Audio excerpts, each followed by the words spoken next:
What's going on, for people? How art thou? Listen, it's Friday. I'm happy. Hank, are you happy? I am ecstatic. Oh. And that's happier than happy. He's happier than happy. Oh, Okay. absolutely. His name should be Happy. Well, I have a friend named Happy. I'm sorry to hear that. Should I call him unhappy? Unhappy? Wow. I can see now today is going to be a day of enlightenment, Leland. There we go. Not because of the sun shining on my face, but just because of what's in front of you guys, right? We have something that's awesome right here. And you said something, and I'm just going to play on it because I enjoy conversing with you. You said about the sun on your face, enlightened by the sun on your face.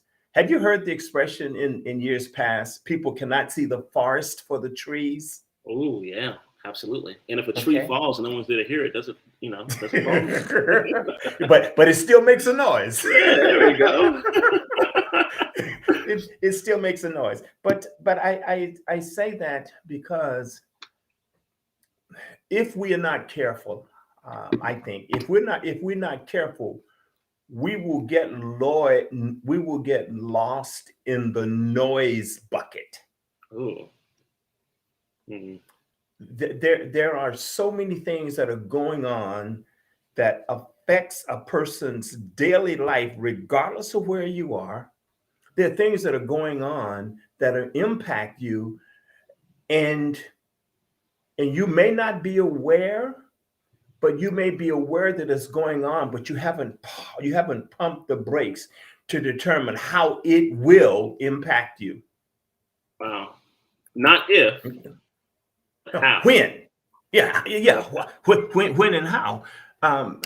As an example, everybody's concerned about the higher prices in the stores and higher prices for gas, and they're talking about, inflation is, it's going up and all this other stuff. Now, there's a cause and an effect, okay? And now they want, my opinion, they want the federal government to do something to lighten the load, but yet they don't want the federal government to tell them to wear a friggin' mask. No, how dare you? How dare you? No.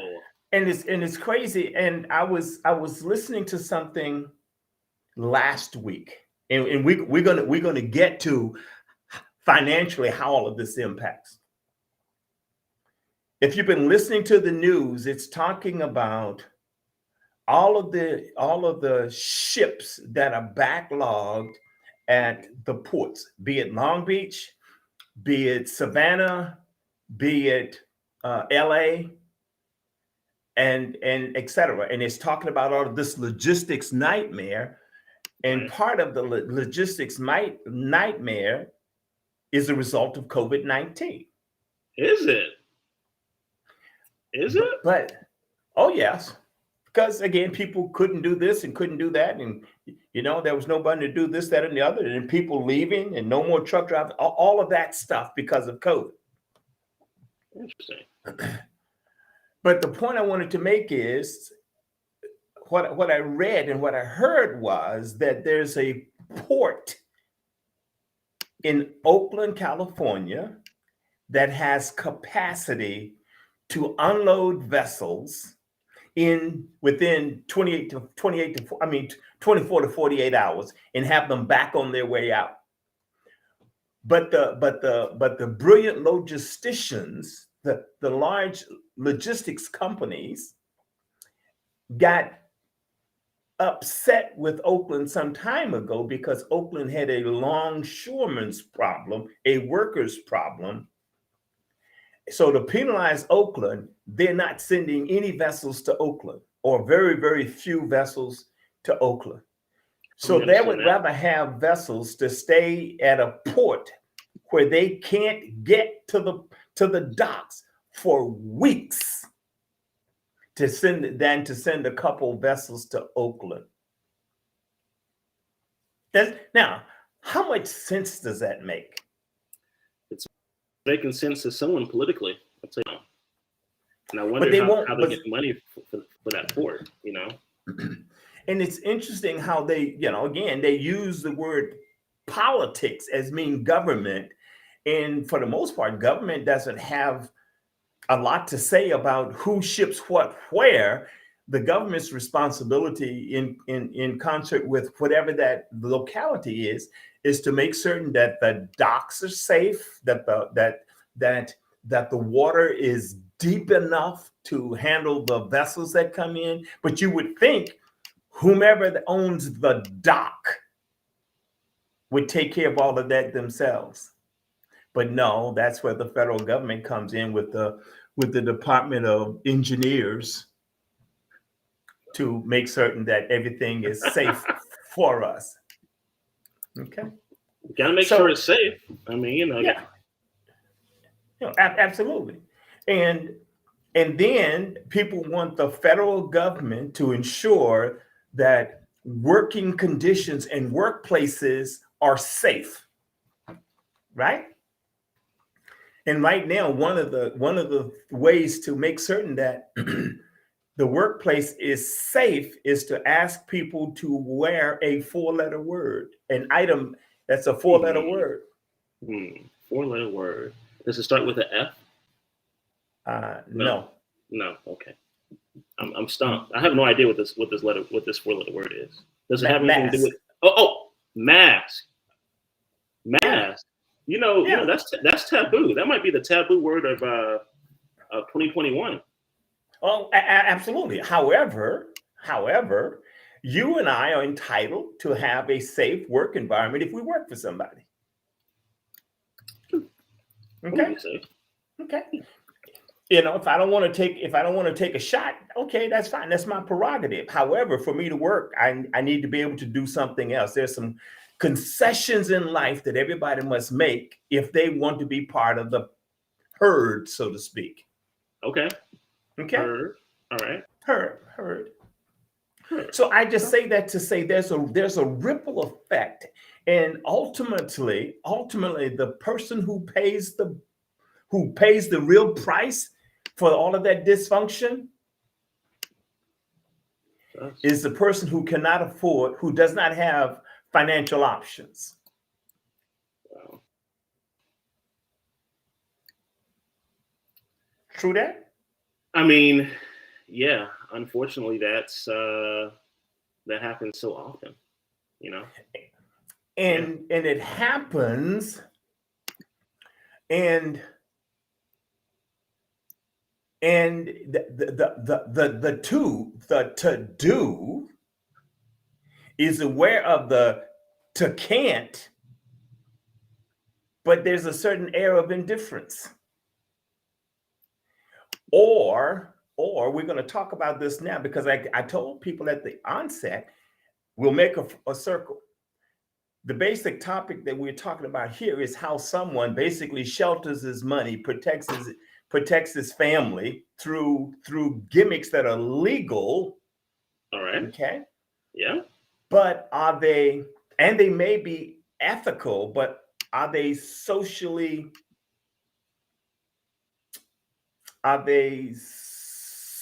appropriate, for lack of a better term? Okay. Well, I mean, that's interesting, because I would like to know from everyone else, do they think this is good? Do you think that this is fair? Could someone be able to do such a thing, right? Mm-hmm. It's interesting.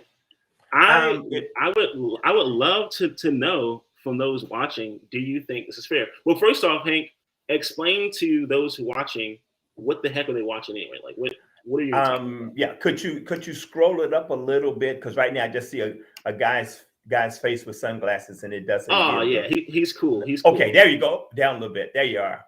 All right. And the title is "The Hidden Ways the Ultra Rich Pass Wealth to Their Heirs." Here's the optimum word: tax-free. All right. Okay. Now, God bless tax-free. And let me say this: anybody has access to those gadgets. What? Everybody have we all have access to those gadgets, but the access. Have you heard the word pay to play? Absolutely. And Okay, in these some gadgets are, cultures. yeah, well, yeah, but with these gadgets are not for a middle class income person, typically. Carry Okay, on. I'm listening. these gadgets for people who already got a boatload of money, and what they're trying to do now is exponentially maximize the growth of their financial portfolio. Okay, so let's present the question to those who are watching, those who are listening, actually. So is it okay for someone to pass along their wealth to their heirs tax free? That's what I want to know. Is that okay? Is there an issue with that? I won't say that there's the answer to that on the surface is yes, but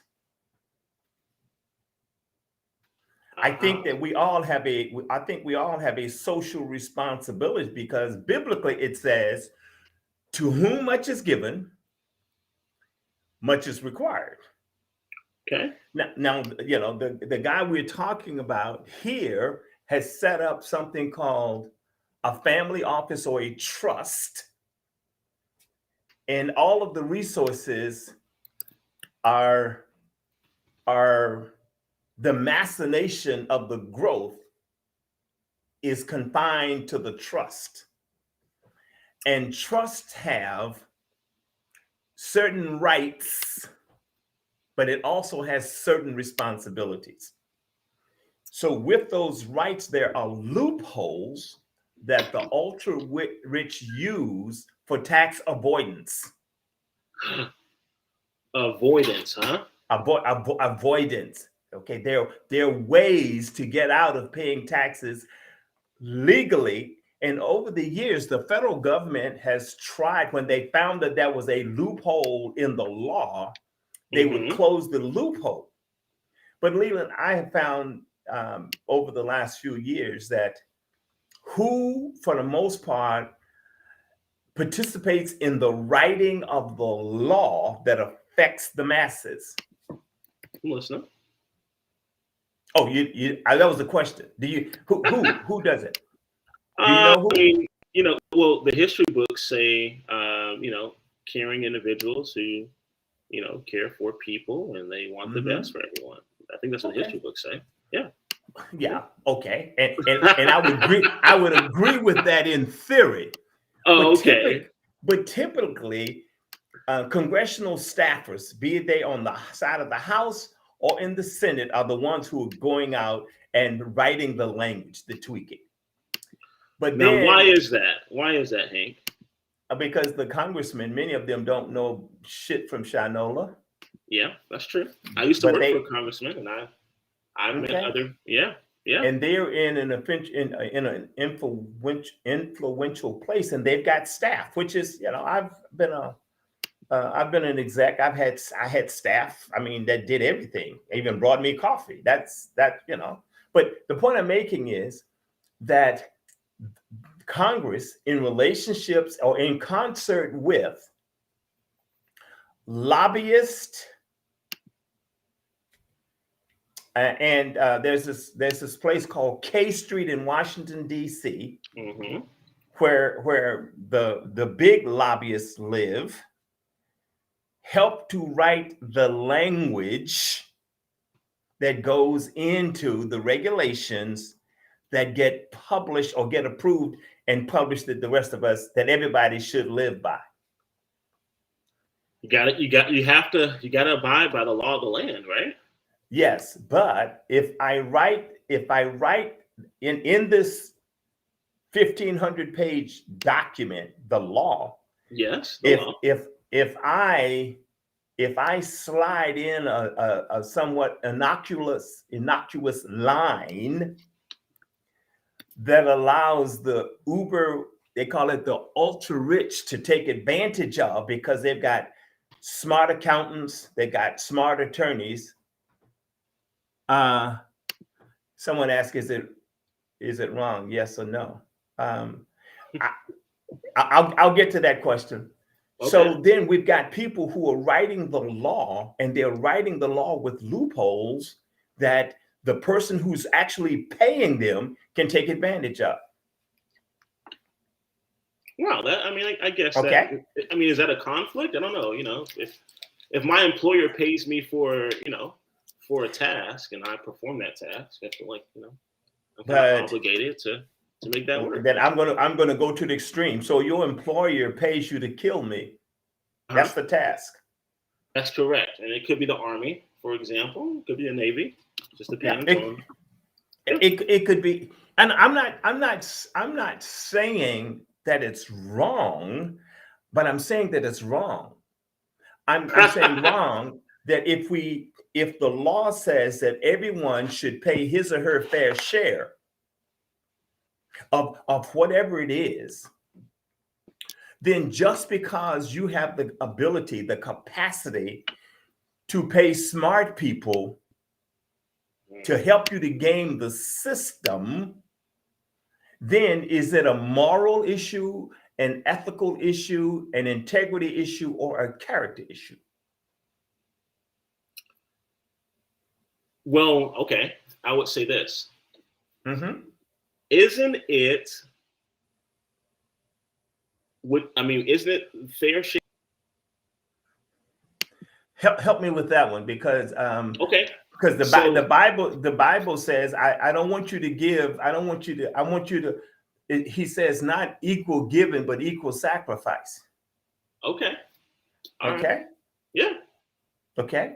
So now I have looked at some of what some of the uber wealthy either invest in, donate to, or what have you. Some of them, that they donate.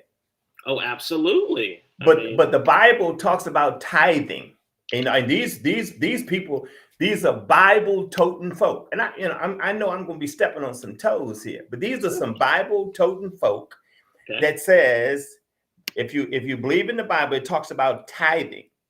So if you're worth $150 billion, right? How much should you be tithing? Worth and income are different, right? Well, now income is a misnomer.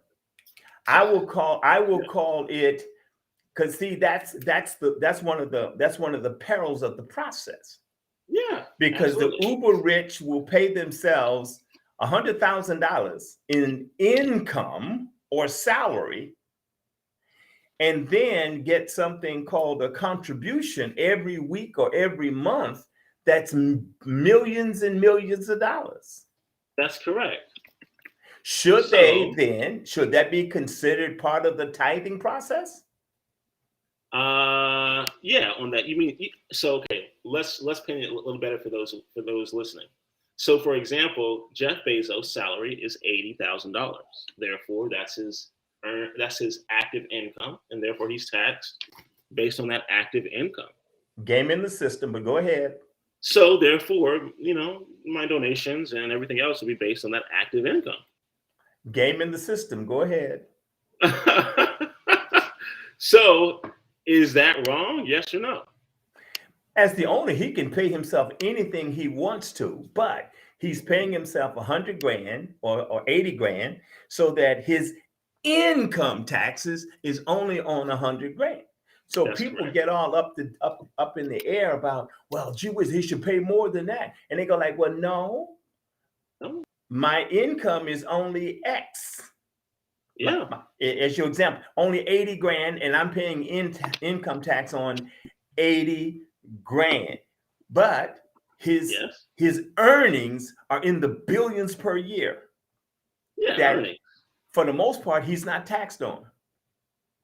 Now, I think a few weeks ago, we were talking about Congress is looking at changing the law concerning Roth IRAs and some of the other investment scenarios that are out there.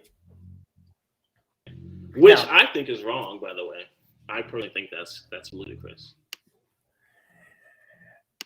But okay, I don't think it's wrong. if we say that everyone should pay a fair share, because they can't be where they are if it weren't for the rest of us. If every truck driver, if every employee left Amazon, okay, or Facebook, okay, or Google, and everybody else stopped buying their crap, okay, and stop investing in their companies, what would they be worth?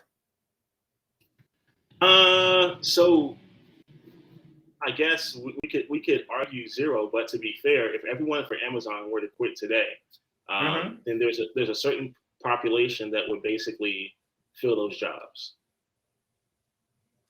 Herein lies the real issue. The real issue is not about that Amazon is or whatever else is, or companies that are growing rapidly. That's not the issue.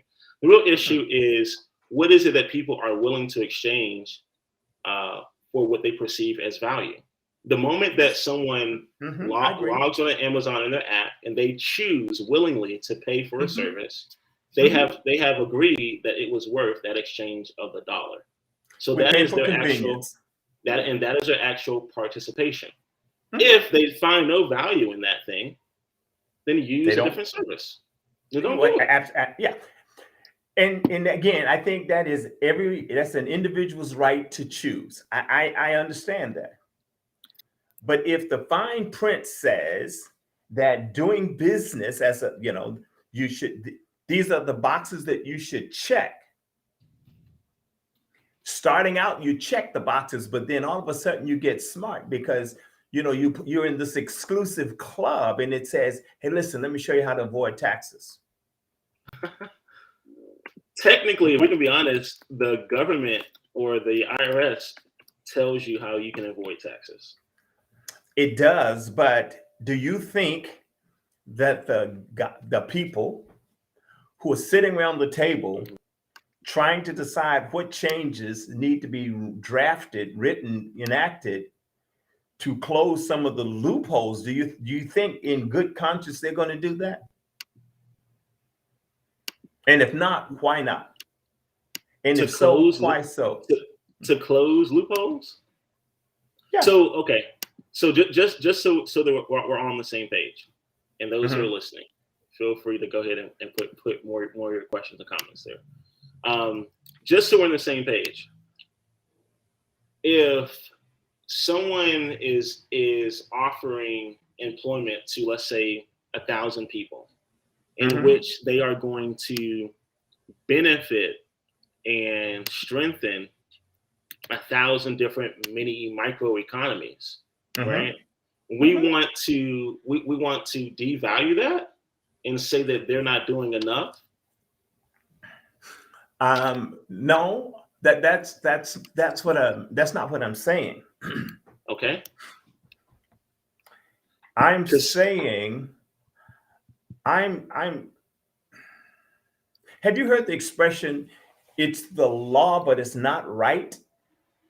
Yeah, and I could give multiple examples of that. All right, as we all probably could. Okay, and I'm for people getting ahead, but we're in a somewhat of a catch-22 because a lot of the people who are writing the laws will be perceived.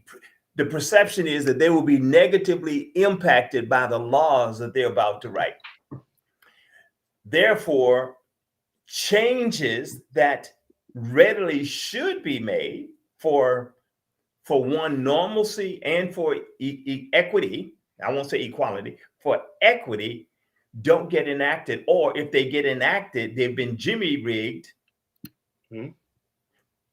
to meet the needs of certain folk. Right. Like I was saying at the onset, when we start to talk about the logistics problem, okay? Everyone thinks that the federal government should intervene in fixing the logistics problem, okay? And the fix that they want is fix the ports, okay? And Okay. they may want the federal government to reduce the requirements for truck drivers. Okay. If that happens, then we're looking at safety on the highways, or we create a permanent fix to a temporary problem, because the logisticians have known for months that this headwind was coming. Okay. And what did they do about it? They jammed it up, right? That's right. They further negatively, in my opinion, negatively impacted the process. Okay. Because with scarcity, there's I think you say your background is economics. Uh-huh. What is this concept about supply and demand? Absolutely. Absolutely. When you choke supply, you increase a higher demand, which gives into higher prices, right? So and what does that do for the little person who can't afford to pay $3 for a dozen eggs, or $2 for a half gallon of milk? They're priced out. They're priced out the market. If they are not on some type of subsidy, they are priced out of the market. Oh, you said what? They are priced out of the market. But you said sub who? If they're not on a subsidy, they're priced out of the market. And I agree that there has to be some way that the less fortunate do not drown needlessly because the affluent do not have a need of money. Gotcha. Or opportunity. Okay, so allow me to also add this to that. Okay. So if the government intervenes on a privately held port, and I don't know all of the details of it, right? But if the government intervenes on a privately held port, then what?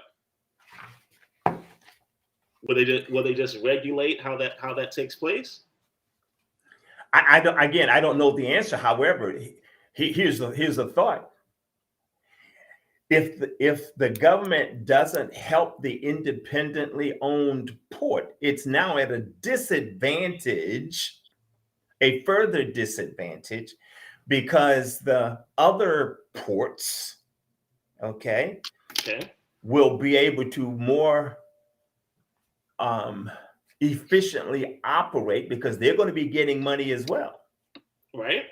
Well, let me ask you this too. So with having a port closed, does it open up business for other ports? Does it mean that other people may want to do business with this other port as they're bringing in goods and services? Well, not necessarily, because you're talking about location.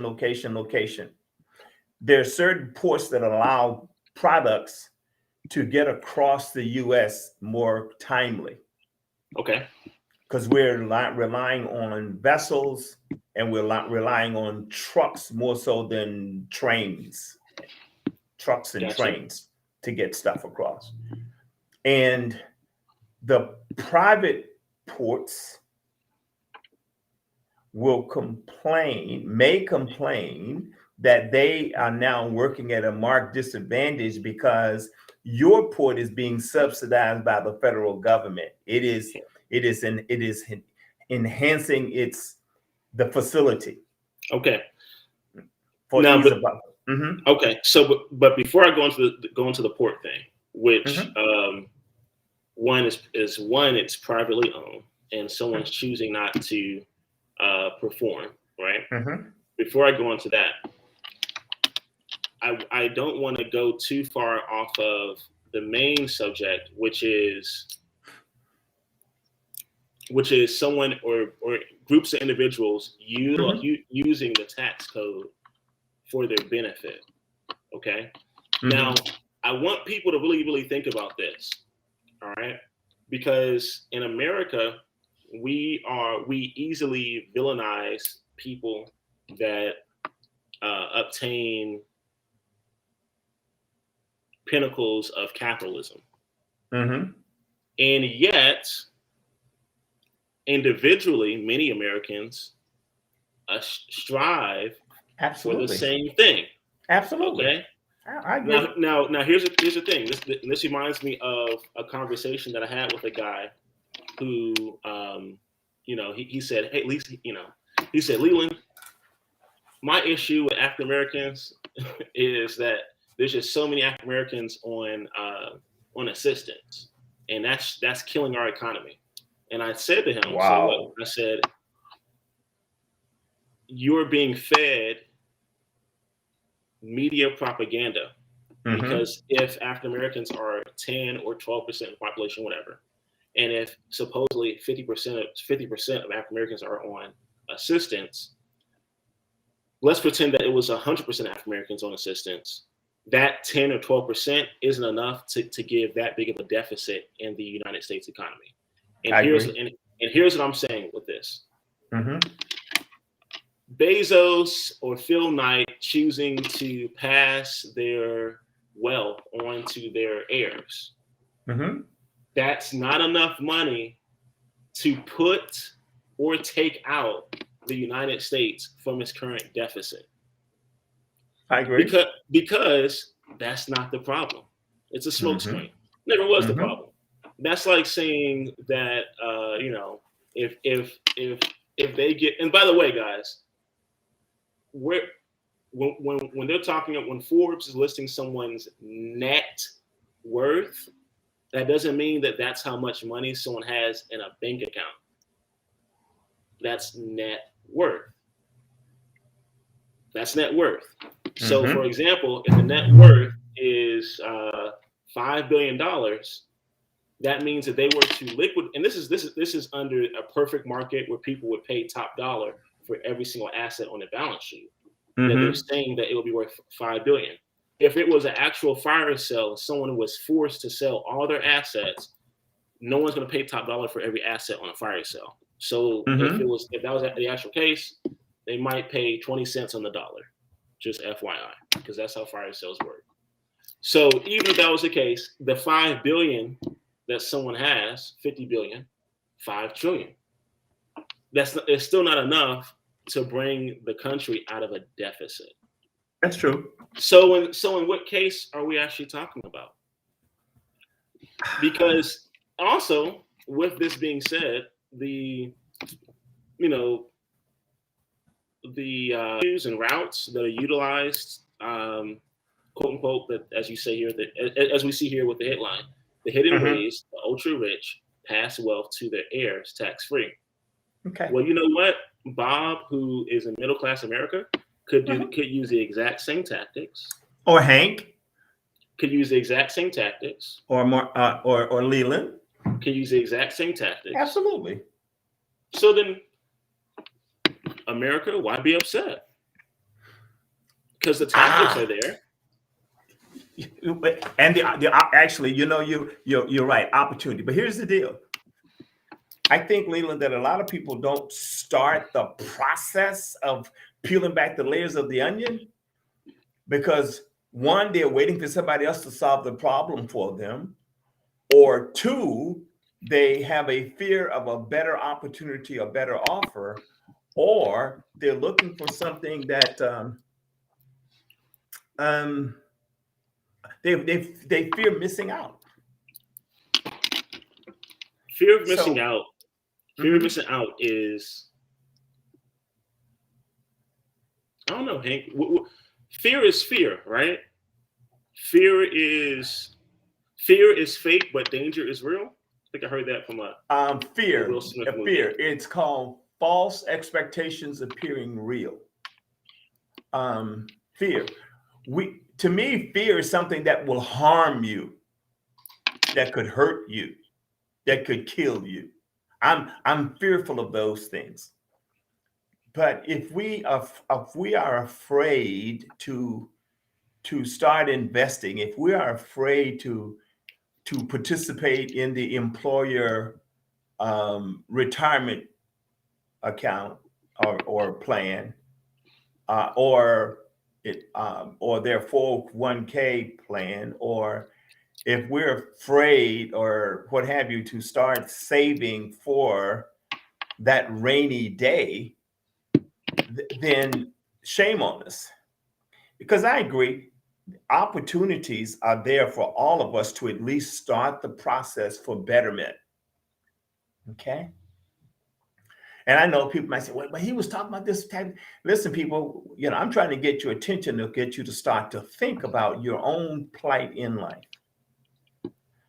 Wherever you are, you're going to either pay it now or you're going to pay the price now, or you might pay a higher price later. But either way, you're going to have to do what? You gotta pay. So what we're trying to do, what I hope we're trying to do and get across to you is not to be jealous and envious of those who have. You need to be mad and motivated because you don't have, and you haven't taken advantage of some of the things that have happened. We've all made mistakes. Oh yeah. Okay. These guys, these guys that we're talking about, Bezos started Amazon, and the company did not make a dime. They lost money for the first, I think it was close to 20 years. Okay. Now, the company didn't turn a profit. It doesn't mean he didn't make any money. Correct. He still had to pay his bills somehow. And there were people who were willing to support whatever it is, his dream, his effort. Okay. So we're here to support your dreams and your effort. But I think, Leland, many times we haven't sat and thought about what we really want. It's true. Or what we really need. Okay. Sometimes we're so focused on the Joneses or the next door neighbor or our best friend that we just get lost in the weeds. We get distracted because we're trying to keep up with a myth. I can remember years ago visiting a family who had a big house in a to-do area of Indianapolis, Indiana. Big house. And they were driving big fancy cars. And I go inside. Do you know what I saw when I went inside? No furniture. No furniture. It's not funny. Sorry. No, I'm saying. That so please pay attention to the wrapper. I know some, yeah. The cars were not theirs. Their cars were being leased. Mm-hmm. Mm-hmm. Now, I'm not saying there's anything wrong with leasing because I've leased in the past. Mm-hmm. Okay. But one of the things that I have found, I was reading something, it was talking about things that middle class, because most of the people are going to be talking about are middle class. And you're going to say, well, I'm middle class. I'm not middle class. If you make less than $400,000 a year, you middle class. Okay. That's correct. Okay. You still middle class. You might be upper middle class, but you still middle class. Mm-hmm. Here's something I found interesting. It says 8 money mistakes the middle class keeps making. List them out. It says racking up too much debt. The average credit card debt in America is almost 10 grand. Wow. That might be 10 grand. Well, outside said per card, but some of them don't have that kind of limit. They got 10 cards. Okay. The next one is saying not having an emergency fund. Leland, you and I know some to-do folk that if you told them to write you a $1,500 check right now for something, they don't have it. Oh, you mean next Friday? Yeah, 2 weeks from now. When I get paid next time I get, but then they anyway. And here's one that this article talks about: not giving your retirement a raise when you get one. It's just not creating a retirement. In fact, Are you familiar with something called the 40% rule? Yeah, there's that. Yeah. Okay. Now, a lot of people say, well, 40%, what are you talking about? It just says that your portfolio should be such that you draw 4% per year to last you for a total of 30 years. So with $1 million, that's 40,000 a year. Now you say, well, okay, I'm spending 150,000 now. I got a problem. We can help you with your problem now, but we can't help you with your problem when you're 90. No, it's well, you may not be around when you're 90. Okay. It's gonna be tough. So we're saying we can help you.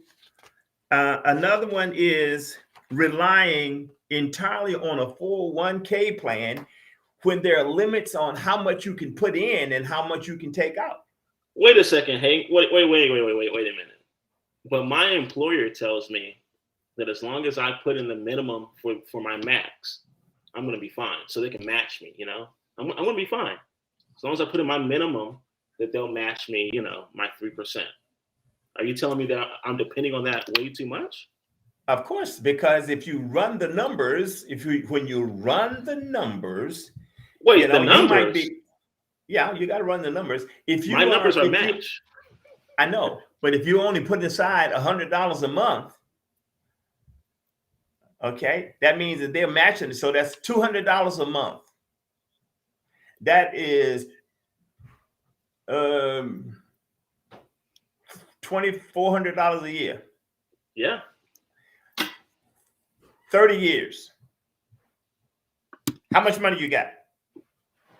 40 years. How much money do you have? And then when you take it out, you got to pay a hefty tax on it. What I'm saying is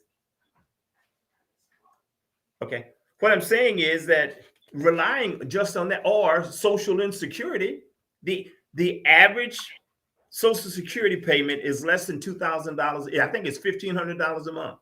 Yeah. So if you don't start thinking about, here's one: delaying retirement savings. Here's one that I think: spending too much on depreciating assets. Leland, could I step away for a second as you talk about some depreciating assets? Absolutely. So I'll be right back. Here's the thing. Here's the thing, and we all know about. Well, God, I hope we do. So by this, if you guys have been following me at all, we want to look at assets that are always appreciating, right? Depreciating assets, for the most part, hate to be mean, are things that have wheels attached to them. A lot of times, that's depreciating assets. In technology, obviously, is a depreciating asset. But before I go deeper into that, I want to make sure you guys are able to look in front of you. Okay. I did a discussion last month for Bling, and I think we have another one next Thursday where we're doing a lot.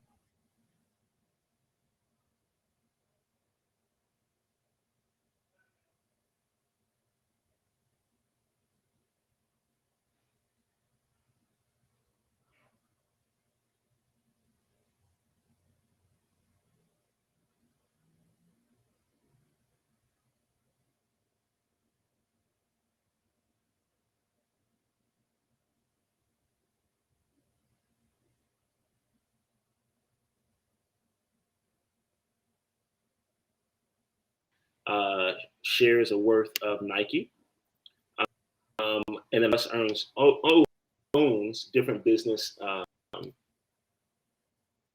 expenditures and so forth that people really don't understand, and people have a hard time wrapping their mind around.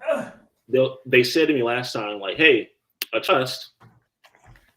I never heard of a trust." And I said, "Well, you have heard of a trust, and you have seen a trust, because trusts are things that you see every single day." And as a good example is anytime you go to your bank, all right? I don't care if it's Chase, Bank of America, Wells Fargo, whatever. You go to your bank, all right? Your bank is a trust. You donate to your son or your daughter's college, right? And they have an endowment fund. Your university, more than likely, is a trust.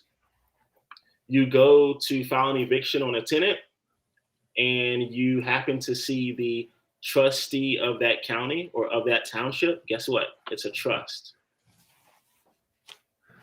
All these things, trusts, are being used every single day.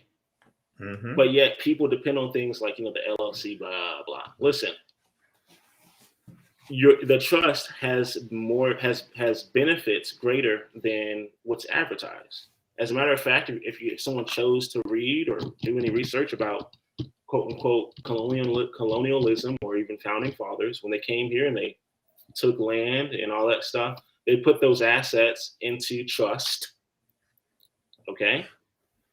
So I just find it interesting that when we're looking at things that deal with wealth, that people are so like caught off guard by a trust. Oh my God, there's a trust. You see it every day. Matter of fact, we all know that trust has beneficiaries, has trustee, and has a grantor, right? If you've ever went to your bank to wire money to someone and you're filling out the information, it says, who are you sending this money to? And that line there underneath it, it says beneficiary. Who is going to be the beneficiary of this wire? Why is it beneficiary? Because it's a trust. Who is the trustee of your money? The bank. They are, as you as the grantor, you're giving the bank your money, as a grantor does for a trust. They relinquish control of that resource or asset to the trustee, who then the trustee manages it on behalf of the beneficiaries and the grantor. Okay? Same thing, guys. These things are not hidden. They're actually they're in plain sight every single day. These things are not hidden. The issue is that the financial intelligence of the general public is lacking. It's lacking. We're missing out. We're missing out. And in the words of Hank's favorite politician, we're missing out bigly. All right? We're missing out bigly. And Hank, how much does it cost to create a trust? And I'm just curious. How much would it cost someone to create a trust?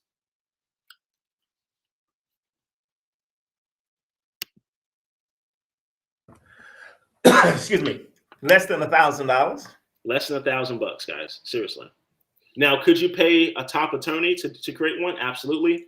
Thousands and thousands. Every attorney will charge you a different amount for everything. Okay. Every attorney will charge you different amounts. But I'm gonna let you guys know this. For those who are a part of Asset Builders Club, those who are part of the private Facebook group, for those who go to the Bling sessions and all that stuff, we give different templates for that, where someone can use it, change it, edit it for yourself. You can have your own attorney review it, right, before you file those things or record it. But I'm gonna tell you guys this: if you are not paying attention, if you are not looking around and seeing what's happening, you're missing out. As a matter of fact, if someone took time out of their day and they actually sat down and read this article once or twice, they took notes, okay? They highlighted here and there. In this article, it actually shows you the type of trust that is being used legally. Legally tells you the assets, the type of trust are holding.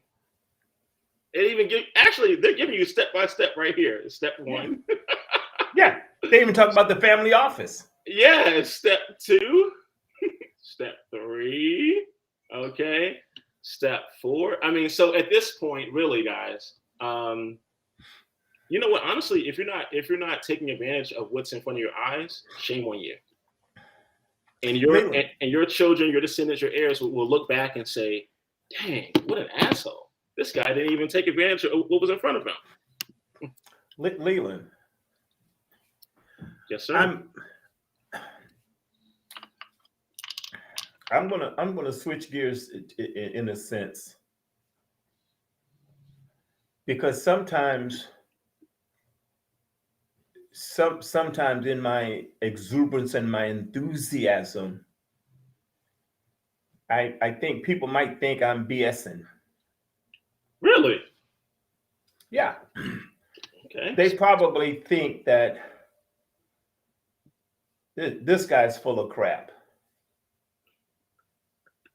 You have any idea as to how many people since high school or college have sat down and read a book, Oh, wow. biography, autobiography, or self-help? Wow. It's a small percentage. And I think I said before, we're telling people this, but if you go to work, you get locked in at whatever it is that's going on at work and all of the challenges, and you got a family and you rush home and you got to deal with all of that, and you got kids and you got pets and you're dealing with all of that, and you have dinner and all of a sudden you're exhausted. You might sit back and watch your favorite TV show and you fall asleep, and next thing you know, you get up, you go to bed, the next day you start over and over and over, and this rat race of life that you're in.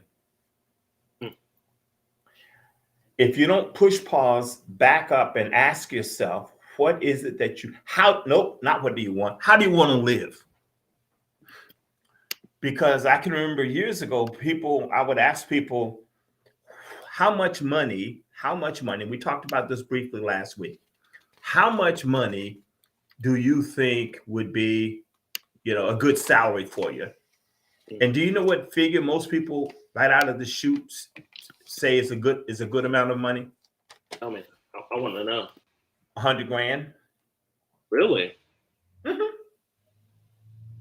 Mm-hmm. Oh, okay. Is that like a salary or? Yeah, income. Wow. Okay. Okay. Job income. 100 grand. But what they fail to realize is all of the stuff that comes off the top. No one thinks about that. And then they don't consider all the things that you need to pay for to just live I will say a normal life. And I think when people that are listening, if they were to calculate whatever it is that they're doing, and I said this once before, take 40% off the top. 40%. I'm not going to say 50%. Just take 40% off the top, and then create your budget, and then take 40% off the top of your income and see if your budget will fit in what's left. And if it's going to be a tight fit or no fit, you need to call us. Because until you admit that you're in a fix or a squeeze, and you will go out and buy that house out in Geist or what have you, and have no furniture, or have this exorbitant car note trying to keep up with folk, or buying cars that have initials rather than names, you're losing. You're losing. I like fine stuff, but I'm at a point where I can afford fine stuff. So I think a lot of people want to get there today or tomorrow, and it is a process. What we're trying to help you to realize is that we can help you from today, based on where you are and where you want to go. We can help you to get there quicker than getting there by yourself. We can introduce you to some other people that will be able to help you to put your head on right, put on some blinders, and don't worry about the Joneses, and just decide that, hey, I am ready right now, and we're going to set out a path that, hey, if you just do this, it's like running. It just walk a quarter mile for a week, and then the next week walk half mile. And then the next week, walk 3/4 of a mile. And I'm just saying that it's an iterative process that we all must go through, because playing the lottery is not going to do it. You know, I read someplace that people who play the lottery are losers. Think about it. If your odds are 265 million to 1 and you play the lottery, what are you? What kind of odds are those? Oh man, it's tough life. I'm a loser every now and so often. When the lottery gets over $500 million, I'll buy a ticket. But you know what some people do, Leland? Paycheck right there. That's right. They will go out and spend hundreds of dollars with odds of 265 to 1, and they think by spending $100 that their odds are greater than mine.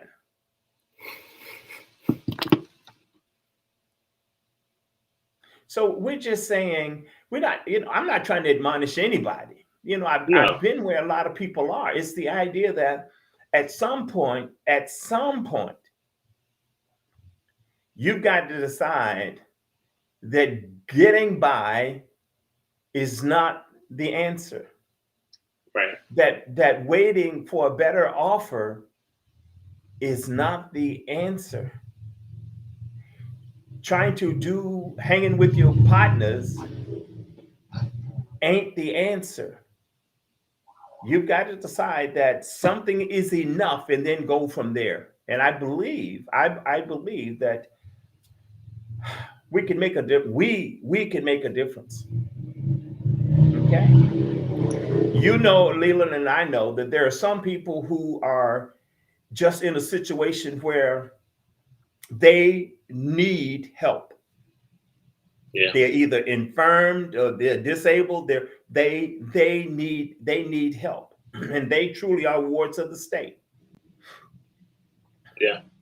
But there are those who are able-bodied, and they make themselves wards of the state.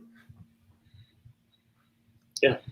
But here's something that I find interesting, and I'm gonna leave it. It says there's too much need, NEED, need. LA, Chicago launched the country's largest guaranteed basic income program. I know some of you all say, well, that's socialism. But what they're saying is that there are a certain select group of individuals. I think it's like 3,200 people in Los Angeles will get about $1,000 a month to help them to get from where they are to where they need to be. There are people who are arguing about what the stimulus has done to America, and it has increased the interest rates, and it has done this and it has done that. Again, it is a sum total of everything that we are doing and we are trying to get done. The logistics problem is part of that. What's happening in China and around the world, all of those confluences create issues for other countries and locales. But again, I have said this a gazillion times. Minimum wage of $7.35 per hour is nothing. If it's a family of 4, the wife is working, the husband is working, now that's $14 and some change. If you listen to me and going like, well, hey, they should do something. Well, over the last few months, over 7 million people walked off the job. And there are a number of reasons as to why they walked off. I was talking to one earlier about safe work environments. And now employers are forcing people to come to work with unsafe working conditions.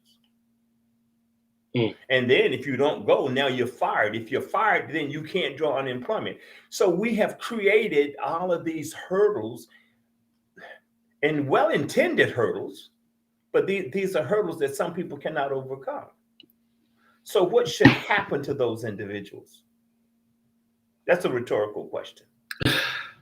And if you were in a situation What would you want the system to do for you? So I'm just saying that there are opportunities. You just have to decide. You don't want someone to decide for you. Trust me. But there's enough elasticity in the system, okay,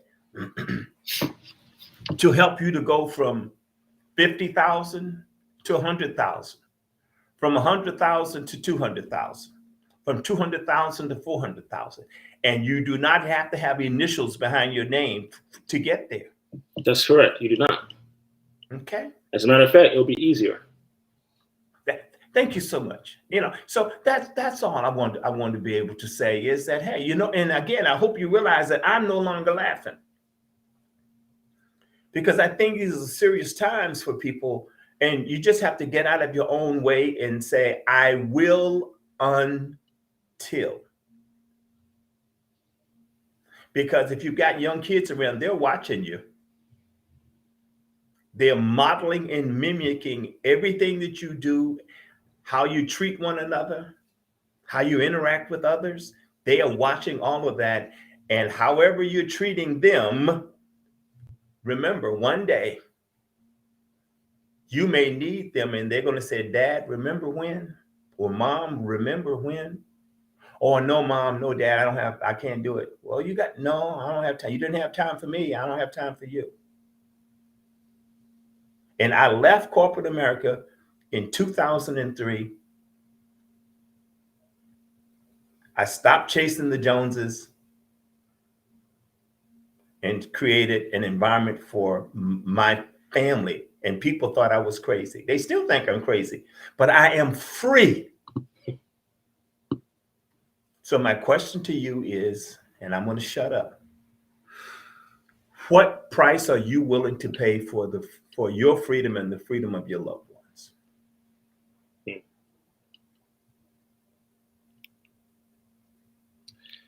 Whew. If you're inspired by this, we want to let you guys know that we have an amazing opportunity for you, and something special that Hank and I were talking about earlier before we came on live today. And so if you want to take advantage of that, just click the link. And when you fill out the information and schedule your time with us for a quick conversation, we'll give you this amazing offer that we're really excited about. But it's going to be a secret only for those who apply. And I guarantee you, you're going to be happy that you did. Your future self will thank you for it. Leland. Yes, sir. Years ago, growing up in the hinterlands of Virginia, I heard the expression, nothing ventured, nothing gained. And I would just say, bet on you for the first time in your life. And you'll be amazed as to the success. And you'll say, I'm glad I did, rather than I wish I had. And that's all I got to say. All right. Thank you, sir. See you guys in the next one.